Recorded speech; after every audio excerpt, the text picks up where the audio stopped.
Je ne savais pas que le football se résumait uniquement aux statistiques des attaquants. Salut à tous, on se retrouve pour une nouvelle vidéo et dans cette vidéo, on va réagir à cette liste des nominés pour le Ballon d'Or. Mais avant tout, n'hésitez pas à liker et à vous abonner si vous êtes nouveau. Une liste de 30 nominés pour ce Ballon d'Or et forcément, il y a des joueurs qui ne méritent pas d'y être.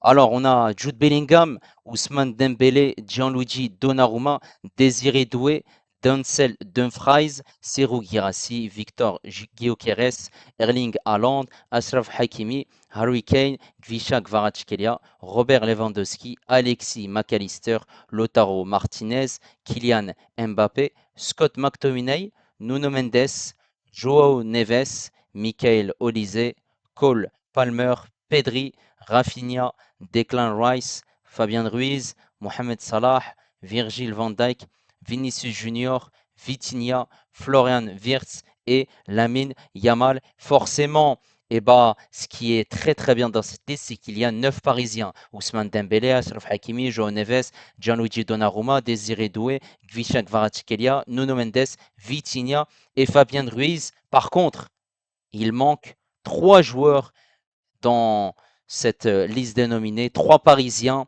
cette charnière centrale Marquinhos Pacho, qui n'est pas là, et Bradley Barcola.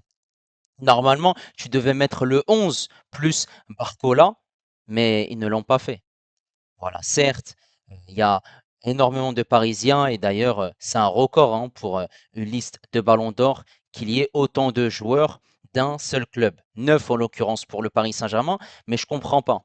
Pourquoi ne pas mettre Marquinhos et Pacho? Pacho qui est arrivé et il est directement été l'un des meilleurs défenseurs cette saison au monde, sachant qu'il n'avait pas joué un seul match en Ligue des Champions. Et on a vu que s'il n'était pas là hein, pour stopper cette frappe contre Aston Villa au match retour, et certainement, ça n'aurait pas été la même tournure pour la suite de cette rencontre, puisque à ce moment-là, s'il y aurait eu but, ça aurait été possiblement des prolongations.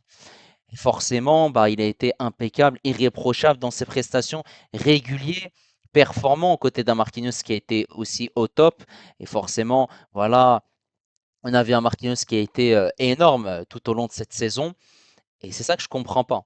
La charnière centrale, elle est très très importante. Et Bradley Barcola, pourquoi il n'y est pas dans cette liste? Je comprends pas. Bradley Barcola, en début de saison, il était étincelant en Ligue 1, il était très très fort. C'était pas Ousmane Dembélé hein, qui était fort en Ligue 1. C'était Bradley Barcola qui marquait énormément de buts. Et c'était d'ailleurs lui hein, le meilleur buteur de Ligue 1 à un moment. Et forcément, je comprends pas. Certes, tu mets Désiré Doué, ok, parce que voilà, depuis le mois de décembre, il a commencé à marquer des buts. En Ligue des Champions, il a commencé à marquer et à performer. Et c'est d'ailleurs lui qui a été par la suite le titulaire hein, dans cette attaque parisienne avec Visca Kvaratskhelia et Ousmane Dembélé. Et Barcola, c'était voilà, le 12e joueur, clairement. Et forcément, la saison de Bradley Barcola, elle est plus qu'intéressante. 23 buts, 20 passes décisives. Il a remporté la Ligue 1, la Coupe de France, le Trophée des Champions, la Ligue des Champions et il a été finaliste de cette Coupe du Monde des clubs. Et forcément, je comprends pas. Pourquoi ne pas mettre un Bradley Barcola dans cette liste alors qu'il le mérite amplement? Et il y a d'autres joueurs qui ne doivent pas être dans cette liste. Et on remarque aussi que il y a un seul gardien, en l'occurrence Donnarumma. Il y a un seul défenseur central, c'est Virgil van Dijk. Certes, il a fait une saison voilà, au top avec Liverpool, mais c'est pas la meilleure saison de sa carrière. Et je comprends pas. Je mets aussi deux latéraux droits, Hakimi et Dumfries. Un latéral gauche, Nuno Mendes. J'ai pas compris en fait. On est uniquement axé sur l'attaque. C'est problématique tout ça. Et on met des joueurs aussi qui ne méritent pas d'être dans cette liste, hein. Du côté du Real Madrid, on voit un Vinicius, on voit un Bellingham, mais je comprends pas. C'est quoi on récompense les joueurs de la saison dernière? Parce que certes, voilà, ils n'ont pas gagné ce ballon d'or. Et qu'est-ce qu'ils font dans cette liste? Je me pose clairement la question. Vinicius, voilà, il a été horrible. Pourtant, dès que, voilà, il n'a pas gagné ce ballon d'or remporté par Rodri, il a dit qu'il allait, voilà, se surpasser, montrer plus. Sauf que cette saison, on n'a rien vu du tout. Et Bellingham, il a été par moments blessé, par moments absent. Et il y a une grosse période où il n'a pas marqué de but. Et il était frustré. Et c'est ça que je comprends pas. Il y a d'autres joueurs qui méritent d'être là. Un Valverde qui a joué énormément de matchs, que ça soit avec le Real Madrid ou que ça soit avec l'Uruguay. Je comprends pas.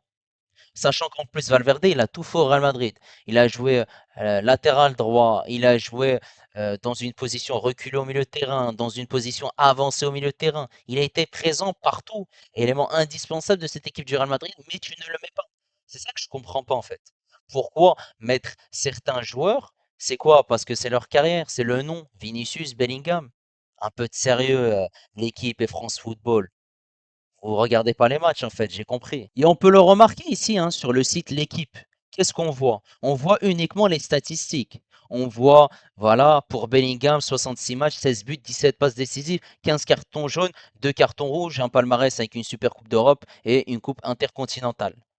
Pour le gardien, regardez qu'est-ce qu'on voit. 55 buts encaissés, 55 matchs, 18 clean sheets, 3 cartons jaunes, 0 carton rouge. Avec le palmarès, voilà, Ligue des Champions, Championnat de France, Coupe de France et Trophée des Champions. Mais surtout, ce qui m'a fait rire, en fait, c'est que lorsque, par exemple, on va voir un João Neves, qui n'est pas un joueur qui marque énormément de buts, hein, et sa saison ne se limite pas aux statistiques. 66 matchs, 7 buts, 9 passes décisives, 7 cartons jaunes, un carton rouge. Je comprends pas en fait. Donc là, chaque joueur, on lui met le nombre de buts, le nombre de passes D, le nombre de cartons, son palmarès. Et si c'est sa première nomination au Ballon d'Or, non, c'est du grand n'importe quoi en fait. Donc en fait, c'est comme ça qu'on résume la saison des joueurs. Van Dijk, défenseur central, 57 matchs, 6 buts, une passe D, 10 cartons jaunes, un carton rouge. Revoyez votre copie, l'équipe France Football. C'est quoi ça? On est sur des statistiques, ok. Ça, c'est pour les attaquants. Mais les défenseurs ou les milieux de terrain, c'est pas les statistiques qu'il faut mettre en avant. C'est leur, voilà, leur présence sur le terrain, les récupérations, les duels remportés, la combativité, le nombre de tacles réussis. Non, c'est du grand n'importe quoi. Florian Wirtz, qu'est-ce qu'il fait dans cette liste? Pour moi, il ne doit pas y être, hein. C'était la saison dernière où il a été incroyable. Cette saison, voilà, il fait une saison correcte. Mais je sais pourquoi en fait il est dans cette liste. C'est parce qu'il y a eu ce transfert où il est parti à Liverpool et donc ça a changé la donne. Parce que voilà, quand tu joues à Liverpool, c'est pas la même chose que si tu joues au Bayer Leverkusen. Forcément, Liverpool est un club plus prestigieux que le Bayer Leverkusen. Et Palmer aussi. Palmer, c'est pas la meilleure saison de sa carrière, hein. C'était la saison d'avant où il était incroyable. Cette saison, pendant un certain nombre de matchs où il était absent. Après, il a été présent, voilà, pendant cette Coupe du Monde des clubs, il a été au top. Mais c'est quoi en fait, si on veut valoriser certains joueurs de Chelsea? Ok, certes, Chelsea a gagné cette Conference League, cette Coupe du Monde des clubs, mais il y a d'autres joueurs qui le méritent. On peut parler de cette défense centrale d'Arsenal, Saliba et Gabriel. Pourquoi ils ne sont pas là? Pourtant, tous les deux, ils ont été au top. Ils ont fait une saison incroyable avec Arsenal. Sachant que voilà, Arsenal, bah, elle est partie en demi-finale de la Ligue des Champions. Et c'est incompréhensible. On valorise uniquement les attaquants en fait. Mais dans ce cas-là, si tu mets un seul gardien, tu ne mets pas Yann Sommer, qui voilà, a fait finale avec l'Inter Milan, qui a été incroyable hein, tout au long de la saison, puisque voilà, cette équipe de l'Inter Milan a été au top, même si elle s'est écroulée en fin de saison. Courtois aussi, hein, qui a été avec Valverde et Kylian Mbappé, trois joueurs fondamentaux de cette équipe du Real Madrid cette saison, même s'ils ont fait une saison catastrophique. Pour Mbappé, certes, il a marqué les buts, mais dans le grand rendez-vous, il était absent. Mais dans ce cas-là, bah, tu ne mets aucun gardien dans cette liste des 30 nominés. Et tu laisses ça pour le trophée Yashin, tout simplement. Koundé aussi. Pourquoi il n'est pas là? Je comprends pas. Koundé, il a fait une saison incroyable avec le Barça. Gravenberch aussi. Sous-coté. Gravenberch, voilà, c'est un joueur qui a été très très fort dans ce milieu de terrain de Liverpool, avec Arne Slot qui venait d'arriver, qui a fait une saison au top, hein, clairement. Mais c'est ça que je comprends pas en fait. Tu valorises, voilà, des attaquants, mais tu ne valorises pas les défenseurs et les milieux de terrain. En parlant de Salah, bah, mérité, hein, clairement. Et Salah, il doit figurer dans le top 10, clairement, puisque certes, il y a cette élimination précoce en Ligue des Champions contre le Paris Saint-Germain, mais sinon, bah, que ça soit individuellement, il a été au top, et collectivement, bah, il a été au top, hein, clairement. Guirassy, bah, c'est une saison fantastique, et il fait partie des meilleurs numéro 9 au monde, puisque c'est un Guinéen, donc il est sous-coté. Et en plus, il joue dans une équipe qui était très faible cette saison. Et encore, il a réussi à sortir la tête de l'eau pour cette équipe du Borussia Dortmund parce que bah, sans lui, je pense pas qu'ils se seront qualifiés en Ligue des Champions. Et en parlant de Hakimi, bah, la meilleure saison de sa carrière, c'est logique qu'il figure bah, parmi les nominés. D'ailleurs, c'est sa première nomination.